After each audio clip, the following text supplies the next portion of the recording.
What's going on right now that most people have no idea about? A former minister, I think economic of Kazakhstan, is on trial for beating his wife to death over the course of 8 hours. There is reasonable suspicion that he either has or will try to pay off the jury. He has attempted just about everything else to smear the name of his victim Sultanat and her family. This is despite being caught on camera. The best thing we can do to help is to bring attention to the trial, so that any corruption can be caught. There's been an ongoing genocide in Congo.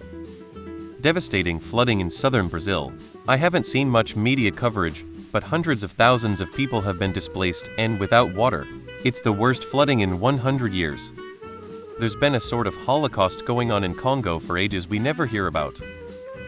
In an unexpected twist of events, backyard gardeners have unintentionally started what's being called the Great Pollinator Revival. With the decline of bee populations worldwide, small-scale, urban gardening efforts are providing critical habitats and food sources for bees and other pollinators. Reports indicate that cities with higher concentrations of such gardens are seeing measurable upticks in local bee populations. It's a case of accidental environmentalism, but the implications for food sustainability and urban ecosystems could be profound. This grassroots green wave might just tip the scales for beleaguered pollinators in ways large-scale conservation efforts have been struggling to achieve. That I'm ill and will be gone soon, telling no one I know. I live in an area where temps range from 17F to 116F. I planted rosemary because that stuff seems to live through anything. They are all covered in bees. UK. The record wet winter has left the ground so sodden that farms have not yet planted spring crops, mainly potatoes. Winter wheat and winter barley have rotted. Futures prices of spuds have quadrupled, and the wheat, which is mainly used for animal feed, will cripple the dairy industry. This will all start to filter through after October. Food prices are going to go mental. Alaska native villages are having to be relocated due to rising water levels and increased erosion of coastal areas. These villages have been home to these people for thousands of years. Google Nuktok, Alaska for just one example. It's an emergency and a threat to their lives, culture, and identity. It really does look as though Serbia is gearing up to possibly invade Kosovo again. Apparently Putin invading Ukraine has emboldened the Serbian leadership's desire to annex northern Kosovo. Worldwide sand shortage. Donor-conceived people are fighting to have more ethical regulations placed on the gamete donation industry. Things like guaranteed ongoing access to medical information, mandated tracking, and restricting the number of siblings generated from a given donor. The foremost item on the agenda is the abolishment of anonymous gamete donation practices entirely. Great strides have been made in Australia, as well as the state of Colorado in the US. The American Society of Reproductive Medicine, the national organization that sets guidelines for assisted reproduction practices in the US, refuses to allow donor-conceived people to weigh in on panel discussions about these issues and has wholly labeled us as being too biased by our experience to provide valuable feedback. Edit. I lived the first 30 years of my life having practically zero idea about the gamete donation industry.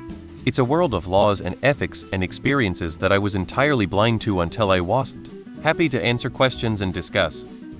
I'm converting my back sunroom into my office, so my oldest stepson can move into my office. None of you all knew about that. I'm about to start my first full-time job. The pay's not super great, but I'll get benefits and stuff, so that's nice, I think. From reading the top several comments, birds, bees, and human corruption. In space news, which I would think the average person doesn't follow, there are so many upcoming things. SpaceX is launching the 4th test attempt of its new Starship system in the next month that looks like this might be the one to tick off a lot of its stated mission goals. Starship has the ability to send significantly more stuff to space at a much faster timeline for much cheaper than we've ever done before. If it hits targets, Starship will be able to send as much as 200 tons to space for $5-20 million allegedly. Today, our most cost-efficient system is SpaceX Falcon 9, sending up to 25 tons to space for $60 million. It's not hyperbole to say that we quite literally don't know how space travel will be affected if it works as expected, because we have never had this kind of access to space. The International Space Station is scheduled to be retired in 2031. Right now there's a scramble for the first private space stations, and both the Orbital Reef optimistically 2026 and the Axiom Space Station optimistically 2026 are both doing some really cool things. The future of humans exploring, living, and working in space is right on the cusp of probably the most amazing era ever. I have several citrus trees, and when they are blooming, besides the heavenly aroma, I am treated to the sound of all the bees buzzing around. If I am picking fruit, I always say, "Hi bees, it's me. I've yet to be stung." him trying to pass a 5 kidney stone.